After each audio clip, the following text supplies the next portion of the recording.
Warning, this podcast contains conversations about real-life subjects and topics. We do not claim to heal, cure, or fix any of your problems. We do claim to serve a God who can. We are not financial advisors, doctors, lawyers, or offering any business or health advice. We do offer prayer, hope, and a conversation that may help you process what you're going through. Side effects may include love, peace, and joy, along with laughing, crying, and occasional bursts of hallelujah and amen. This show is a Story Ministry production, broadcasting live from the Beat Studio in Round Rock, Texas.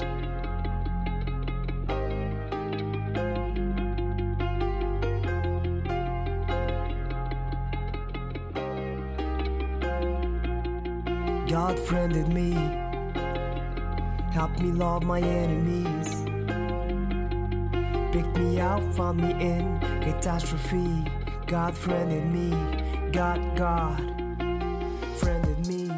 Welcome back to Does the Foster Really Care? Today we're going to be talking to Fellow a little bit more about his experience through the foster system and start really trying to learn more about and gain some insight about what life really is inside the foster system, because I feel like so many times we think of Annie or we think of Jay-Z's song, It's a Hard Knock Life for me. Instead of kittens, I get fleas. I feel like sometimes that's really the reality of it, but there are good people too. So I don't want to turn this podcast into just a bashing of foster parents, because I don't think that's fair to the good ones. But I do want to talk and make us a little bit more aware of what really goes on and how that affects the child, not only as a child, but now Fellow is an adult. So now we get to experience some of those same realities that were from a child now as an adult and see how that affects our lives. So let's talk about that a little bit, Fellow. Today I want to talk about your 12 to 15 homes that you went through, from your first and beginning all the way through to the end. How does that sound? Yeah, that's cool with me. All right. Absolutely. So let's start with the first one. There's a couple questions I do have that you could kind of guide us as we're going through, because I don't know how this whole thing works. And one thing is, we do want to help build awareness for the people that don't know how this works or that are thinking about being a foster parent, because it can make a huge difference of maybe some of the things that you can or that you may not do. Just so if you're aware of it, you can make better decisions, more educated decisions. So first of all, when you go to the foster house, and each one, we're going to start with your first one, do you have to change your name? Do you have to go through all the legal process of changing your name? Do you get to keep your name? Is there talk about any of that, or does it have to be a full adoption before you actually change the name? So let's talk about that a little bit. Yeah, so with my experience when I went in, really, I mean, when I first moved into the home, it was pretty much me getting to know the folks getting to know me, the other kids in the home getting to know me getting to know them, and just, kind of understanding, that placement, what they're about, what they do, what they don't do, and the good and bads. But, no, so when I first got placed in the home, there was no change name or anything like that. All right. That really goes more along, so like, for the foster to adopt. Right. When the foster to adopt process goes through, there's the change name. You could change your first name, you could change your middle name, your last name, or you could keep your first name. They might want to change your middle name and then your last name. It really all depends. Sometimes you can keep your first, middle, and last name. Again, it really all depends on the parent, and what they decide, what they don't decide. But most of the time, it's usually your last name that they decide to change. So let's talk about this first house. How many kids were in there, and how many, out of those kids, how many were foster kids, and how many were the actual biological kids of these parents? Yeah, so the first home that I had been placed in, there was 2 boys and 1 girl, so a total of 3, and then including me, 4. They were a lot older than I was. There was no one there that was, there was 1 kid that was adopted already. But every other kid that's went through the home, didn't get adopted. if I'm correct, I think they were kind of picking and choosing. You know, So trial run, see, yeah. test So the sand before they go to the beach, huh? yeah. So How does that make you feel, though? That feels kind of hurtful because it's one. And I wonder how it makes that kid feel. Like that kid, how does that feel when they see all these other foster kids and they know they were adopted, but these other ones aren't? But then how did that make you feel knowing that that one was adopted, and these parents are just kind of picking and choosing? Yeah, for me, I mean, yeah, it was hard. You know what I'm saying? Because, you know, the whole time being in that home, you know, that was my goal. You know, Get adopted. was to get adopted. Be part of a family. Absolutely, yes. But again, it didn't go through. You know, which is fine. Again, you know, it hurt me a lot. But again, like I said, you know, they pick and choose who they want. You know, when they first started, actually, they only started with just girls. And then, you know, they found out that, you know, the girls were a lot harder to deal with. So they ended up switching it up, and then they just only took in boys. But I can't tell you how many kids they, you know, they had.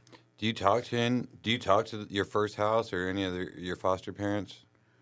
Yeah, actually, as a matter of fact, so out of all the homes that I was in, there's only one foster placement that I was placed in that I continue to still have conversations with, still have a relationship with. I actually literally, was it yesterday, I think it was, posted a photo that the foster mother sent me.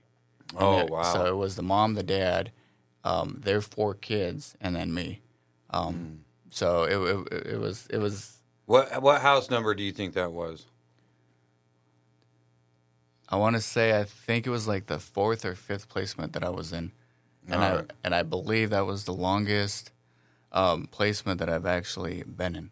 You know. All right, we're gonna get back to that. Let's go back to the first house, and we're gonna try to keep this in order because I've been known to actually get off track a lot. Been told that by some people. So, first house, these parents are kind of. Now, do they have biological kids also, or no? They had one, if I'm correct, but they were grown already out the house. So they're grown out of the house. Now they're fostering kids, which I think is pretty cool, but they're kind of picking and choosing, which isn't really that cool. But to tell you the truth, nobody really knows and nobody's perfect. So we all have our flaws and mistakes. And maybe they weren't thinking of it like that. Maybe they just realized that they want to be the best fit for certain people, and maybe that was more of it. But as a kid, maybe you were seeing it as, hey, they're picking and choosing, and they think this one's good, and maybe I have too many problems for them or whatever, so they don't want me. But maybe they just were afraid that they wouldn't be able to give you the love or the attention or something that each kid needed, and maybe they did find like a click or something with some of them. But how do you process something like that as a kid, or have you ever processed it, or is it just something you still kind of hold on to and you don't really know what to do with because, hey, I've never processed it, I've never talked about it, and I've never really even really thought that I needed to talk about it or process it. But that's hurtful as a kid. I mean, just to even think about it or think that something like that would happen to one of my kids if something happened to me or I did something bad, like that hurts. So how do you process something like that? To be honest, just like you said, till this day, I don't think I ever have. I don't think I ever will. You know what I'm saying? Because like I say, you know, my whole goal, you know, being in the system was to, you know, to be adopted, you know, so I could have that family, so I could, you know, have a family to call my own. Yeah. So, you know, till this day, I don't, you know, process it, or I haven't. And again, that's why I myself want to, you know, foster to adopt. Yeah. Because I know what it's like to want a family. Yeah, that's a really good point. I think almost sometimes I feel like when I was a kid, I had some of my childhood taken away because my parents divorced, and I felt like it should have been the best time of my life, but instead it's kind of like some of the hardest and rough times of my life. I mean, don't get me wrong, a little kid to like almost teenager, but like a little kid, you don't even really remember too much. You're just a little kid, right? Now, like the years that are most important, like 12, 13, 14, like when you start really discovering who you are as a man and start learning a lot of stuff, I feel like we're taken from me and I had to go learn a lot of those things on my own. But now that I have kids and I have, my little family, which is just me and the kids now, but I had realized that a lot of things are being restored. So what I thought was taken from me and what I really wanted at the end of the day is actually being given back to me. But it's a better experience because I get to experience it through my kids. And I'm also there experiencing it through as their dad or their parent. But I feel like maybe when you're going into this new season with you and your fiance and you're finally getting that family that you've always wanted, maybe it's not an adopted family, maybe it's not that, but it is your own family. And it is, something that is yours and that, that it's not like somebody could decide they just don't want to adopt you or something like that. So Right. let's talk about how like that can affect maybe your relationship that you're currently in now because you've never processed this. But do you feel like your relationship with your fiance could possibly restore some of those things that were taken or that you really wanted as a kid? Oh, yeah, absolutely. 100%. No doubt. Yes. All right. So, and I know, I'll just tell you the truth. Like when I'm doing stuff with my kids, I feel like sometimes, all right, like I'm going to do this different because when I was a kid, this or this or this or that happened. And you know what? Now that I'm in control of it, I can actually make sure that happens. And it's not necessarily just stuff that happens to my kids. It's also their friends or people around them or the experience that we create. And the thing I realize is I can control that experience now that I'm an adult. Compared to when I was a kid, I didn't really have control over it because I was just a kid, right? And I could only do so much. I was 12, 13, 14, or just even younger, 8, 9, 10. And there's only so much control I had. But now as an adult, I have control of what I decide I want to do with my kids and how I want them to experience it. So what are some of the things or traits that you think you would really like to see in your family or your relationship with your wife your fiance that you have now and that you would like to grow into? Like, I know as a kid, like even talking about now, your first house, you would have liked for them to adopt you and accept you and take this and not just pick and choose.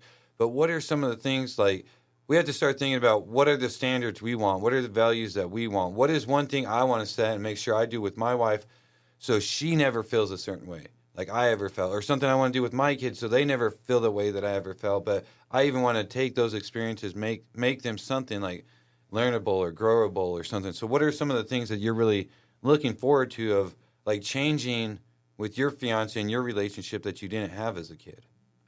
Yeah, I think to be honest, I think the first one would be love, loving her unconditionally, knowing that she is loved, and then, respect, for sure, respect her, let her know that, she is respected, day and night, and just to know that, that she has me unconditionally. Yes. She's not going to lose me. And again, really it all comes down to just, loving her and knowing that she is loved, and that she is, being taken care of. Yeah, I think that's important. I think one thing just from what you shared earlier is just also making sure both of you guys know your value too. Sometimes I think the value is the most important because I think that's one thing that sounds like you might have struggled with is people choose one person over another. You felt that way. Maybe it wasn't like that. Maybe it's just, I'll tell you the truth. Sometimes my kids bring friends over and I'm like, oh my gosh, this was the most stressful, 2 hours of my life. And it has nothing to do with the kid. It's just they're just, maybe and I'm not saying that they're always a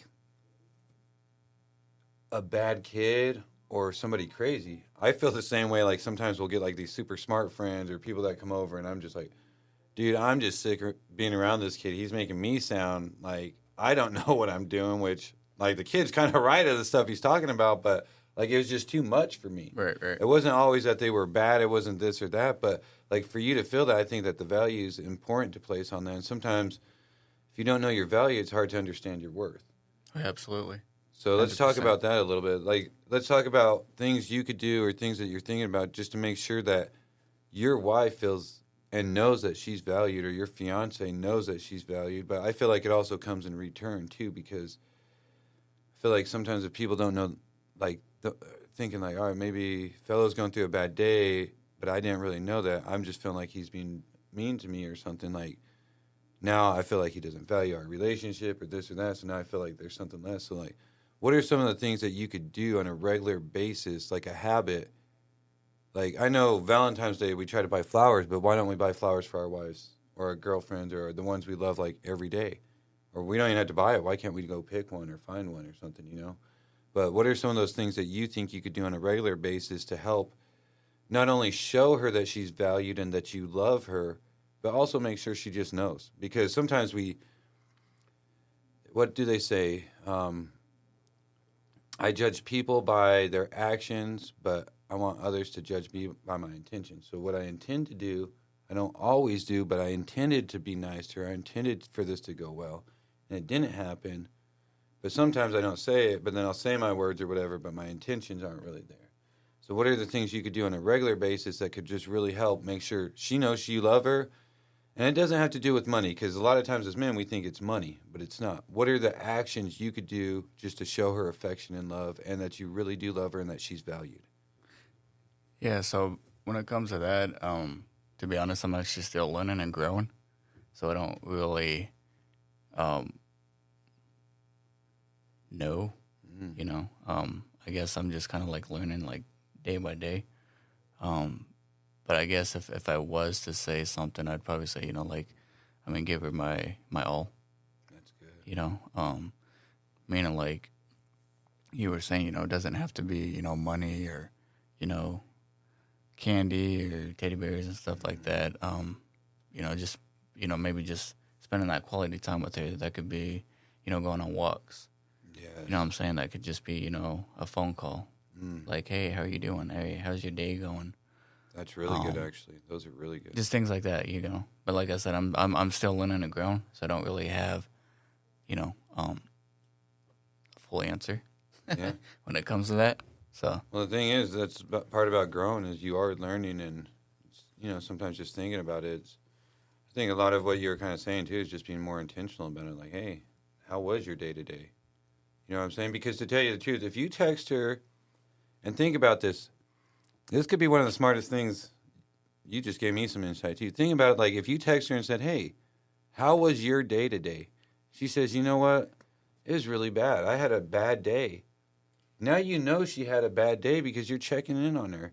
Now when she comes home and maybe she's struggling a little bit, instead of you getting upset because you're excited to see her and she's had a million things going on, now you understand where she's coming from and you're like, dude, what can I do to help you? Can I give you a little shoulder rub or a foot rub? I don't know if you're up for foot rubs or whatever, you know, like just be like, hey, can I do something for you to help your day maybe be better? I can't fix what happened. right. But I can show you I love you, and I can show you that you're valued here, even if you didn't feel it at work or even if something went wrong. I think that's good, just like thinking of the little things, because if you did ask her, she could tell you, then you would know, then you could actually do something about it. Being intentional about your love, that's really good. It's really good. So let's talk about the house a little bit more. They had multiple kids. How long do you think you were in that house? Yeah, so when it comes to the first placement, I'd probably say I think it was like a year and a half, no longer than that. And then after that had happened, if I'm correct, I believe I ran away, and I got picked up by the cops. I got placed into this facility called CRC, which is called Crisis Residence Unit. I'm sorry, Crisis Residence Center. Excuse me. All right. And it was a placement for, you know, runaways. A lot of them were like foster kids. So I was stuck in there, I want to say probably a good like 3-6 months. What do you think? So you running away ended up back in kind of the system. Do they have any say in that? Those parents, once you run away, do they have to say, hey, we want him back? Or is it kind of the system saying, hey, this isn't really a good fit? No, he's going to have to kind of stay back in the system. I'd probably say yes and no. You know, little bit of both. Yeah, they're placements that, you know, they'd be like, hey, you know, like we've tried all we could do. We've done everything that we can do. I just don't see, you know, this person being able to continue to, you know, live with us anymore. But I ran away because I I got into, so remind you, I was only 11 years old. I got into it with one of my foster parents, and I slammed the door, locked myself in the room, sat on my bed, and next thing you know, my door just gets plowed open, and my foster dad jumps on me and starts choking me. So then after that, I was like, I don't want to do this. Like, I'm done. But I didn't know anything about running away until I ran away. Where'd you run to? So, but I didn't know about anything about running away until a foster brother that I was living with months prior to me running away the second time, And so, him and I ran away. I think we were gone for a good 5 days. I don't even know where we were going. We were just, hitting the streets. How'd you guys eat? What'd you eat? Where'd you guys go sleep and everything? We stole. We stole? Yeah, we stole food. We ended up sleeping, in the woods. You know what I'm saying? I mean, where else? Did you have blankets or anything? No, we didn't have nothing. We just had Where was clothes. This was in Washington State. Isn't it pretty cold? Isn't it pretty cold out there or no? Yeah, I mean, most of the time, yeah, it is. But again, when you run away, it's not, it's not the first thing you think of. Oh, I need my blankets. I need like you're gathering up your stuff at like midnight, making sure that you're, making no noise. But yeah, so after that happened, then I ran away the second time due to what the foster parent had done to me. And I remember when I ran away, like I didn't even look back or anything like that. But I was probably gone for, I want to say, a good day before they, picked me up, placed me into that facility. And then I remember the foster parents coming to that facility, asking to, pick me up for the weekend. And I was like, at that time I had the chance to say yes or no. And I said no. I said I don't want any part of them. I said, after, what just happened, I'm saying I'm not about that. I don't want to, and again, remind you, I was only 11 years old. What do you think led up to him choking you out? Was it just an argument, or you slamming the door, or was there something like that you had done, or something that he had done, or? No, to be honest, I think a lot of it had to do with, the slamming the door and locking the door, because they were that family that, they weren't okay with locking doors. They weren't okay with slamming doors. They always wanted the doors open so that way they can see what we're doing, 24/7.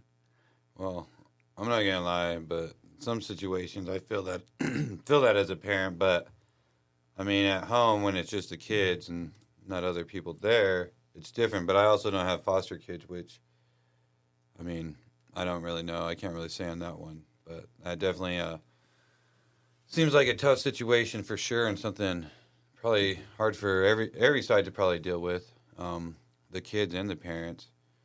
So now that you're older, and let's just say hypothetically you decided to adopt, right? Yeah. And everything got approved, and you have this kid, and let's say he just happens to be 12 or 11 or 12, 11, right? And what if you and Faith tell him to do something, or tell him to eat, or ask him to do something, or ask him to keep his door open, and he wants to slam it and lock it and do something like that? How do you think you would handle that? Because it's easy to say, hey, he handled it wrong, but like, what would be the right situation to do, or what would you do now looking back? But being honest with like the type of person you are, I know I have a temper, so if somebody does that, first action is I probably want to knock down that door and go choke them out. Possibly, I don't know if I choke them out, but at least threaten them and yell at them, and depends, because sometimes I feel like spanking or choking my kids out. I mean, I'm not going to lie, but how would you respond, or what would you do? To be honest, just because of the experience that I've dealt with and I've been through, I'd probably say that I'd probably just let the kid, just cool down. Again, I mean, learning from my experience, learning, what not to do. I think that's good, too. I think it's not only letting the kid cool down, it's really letting yourself cool down as a parent. I mean, the kid does need to cool down, but sometimes us as parents and adults, we have to decide, hey, am I going to react with the same action as the kid just had? Because what's that really teaching them in a sense? what if I cool down, and it just teaches the kid, hey, cool down. Because to tell you the truth, like we talked about before, it wasn't like these kids go through perfect situation. Now it's like, hey, here you go. It's like usually they've gone through pretty bad situations. There's probably a lot of things that they haven't ever processed, but I don't think us as parents, we don't think, oh, they're going to need to help process this, right? We just think, oh, we're just going to come in and show them love and do this. It's not like, what about all the things that are still hurting them from before? So, well, like you were saying though too, like you don't know what that kid's going through. You don't know what they're, dealing with. You don't know what they're thinking, especially if it's their first, placement, first time in the system. Like from my experience, like my first home, I acted out a lot, what I'm saying? But again, it had to do with, being separated from my family, being separated from my siblings, being placed into a home that I knew nothing about. I knew nothing about the kids that were in there. I didn't know, what was going to happen. If I was going to be in there forever or if I was going to go home. So, again, at the end of the day, you don't know what the kid's processing and what they're thinking, what they're wanting to do, what they may or may not do. Yeah, exactly. I mean, you never really know what's really gone on or what's going on with anybody.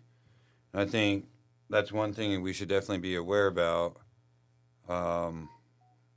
as we, start making decisions as parents, or if you're thinking about being a foster parent, or even if you're listening and maybe you are in the foster system currently, or you're out of the foster system and you just don't know how to process it and you're listening to this and being like, dude, all those things you just said are just triggering me right now because those are the exact same things that went on with me. But you're 33, is that right, fellow?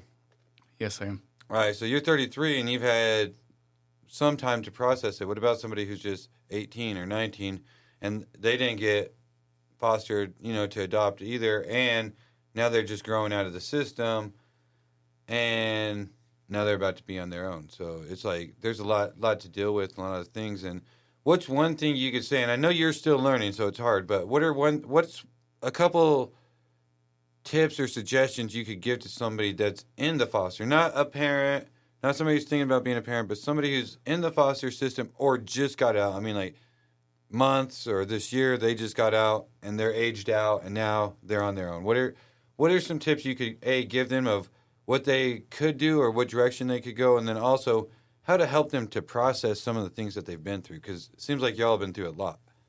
Yeah, so I'd probably, say, that if someone like me, can make it out of the system and be where I am today, that kid, can do the same. You know what I'm saying? It is hard because there's not a lot of people that do come out of the system. But again, I've seen a lot of people come out the system. And if you're in the system, just, hang in there, stay strong, just keep doing what you're doing and keep your head up. And, don't look back.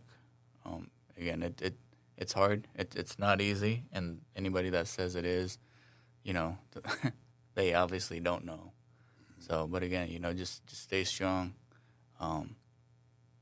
because y'all got this. Yeah, that's good. I like it. Let's pray us out real quick.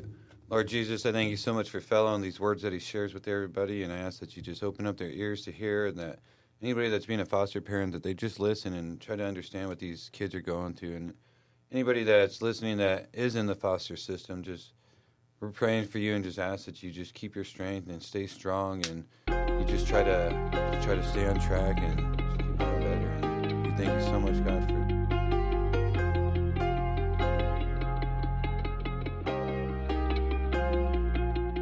God friended me, helped me love my enemies, picked me out, found me in catastrophe.